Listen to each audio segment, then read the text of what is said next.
Comme tous les vendredis de l'été, on vous fait découvrir le patrimoine français. Aujourd'hui, l'île Saison dans le Finistère, inscrite au monument historique. L'île fortifiée n'est accessible qu'à marée basse. Bernard Apparis et Stéphane Pichavant s'y sont rendus.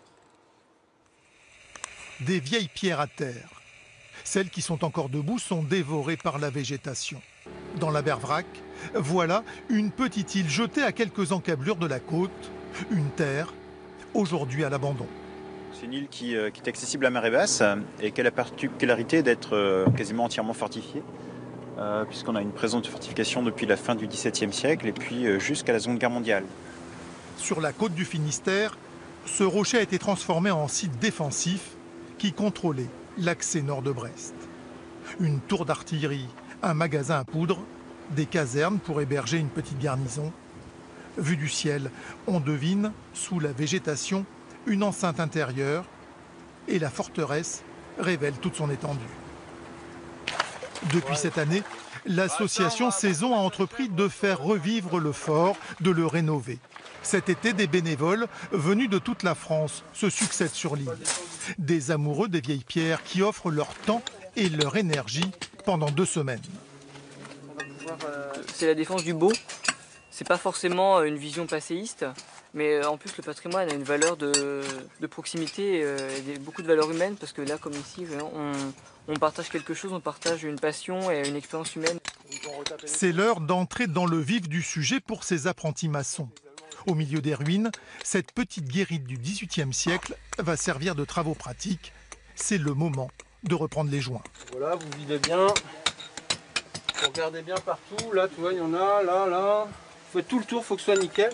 C'est parti sous les conseils de Cyril, tailleur de pierre, spécialiste de la rénovation des monuments historiques. Si vous voulez conserver votre patrimoine, il faudra bien transmettre aux générations un certain savoir-faire, leur apprendre à entretenir, à retaper des vieux murs et puis surtout à avoir un minimum de connaissances pour effectuer ce travail, quoi. D'autres parties du fort méritent une attention particulière. Les remparts côté mer sont inlassablement attaqués. Chaque marée, chaque tempête affaiblit l'imposante structure. Des blocs sont même arrachés. Là, on voit vraiment que le mur s'est vidé complètement.